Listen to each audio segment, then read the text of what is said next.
বাংলাদেশের গণতন্ত্র হুমকির মধ্যে পড়বে, বাংলাদেশের রাজনীতি অস্বাভাবিক হয়ে যাবে। যেই বাংলাদেশের রাজনীতি এখনো স্বাভাবিক হয় নাই।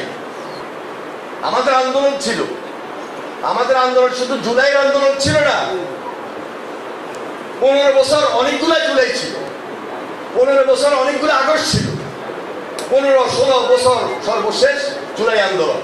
সুতরাং আমরা সব এক, সব অভিন্ন। এখানে পাটল ধরানোর কোনো সুযোগ কেউ দিবেন না।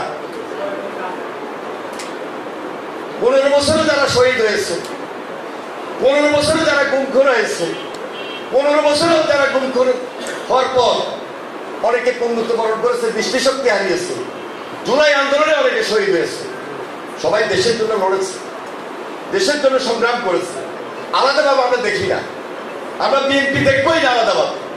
এই জন্য জনগণের সরকার প্রতিষ্ঠিত হওয়ার পর এই সরকারের প্রত্যাশার জায়গা থেকে আমরা বলছি এই সরকারের কাছে বাকিটা আমরা দায়িত্ব নেব।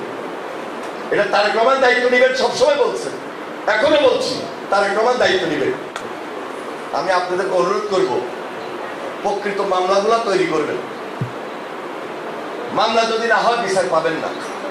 আর মামলা তৈরি করার ক্ষেত্রে আমাদের উকিল সাহেবরা সর্বাত্মক সহযোগিতা করবেন। একটু কষ্ট করতে হবে আপনাদেরকে, একটু দায়িত্ব নিতে হবে। আর মামলা করতে গিয়ে যে অপরাধী তাকে আপনারা চিহ্নিত করবেন, তার বিরুদ্ধে মামলাগুলো দিবেন। শত্রুতামূলক অন্য কাউকে মামলা দিবেন না।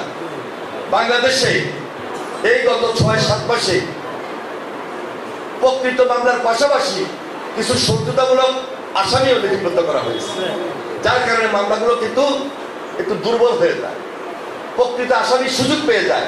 এই সুযোগ আপনারা দিবেন না।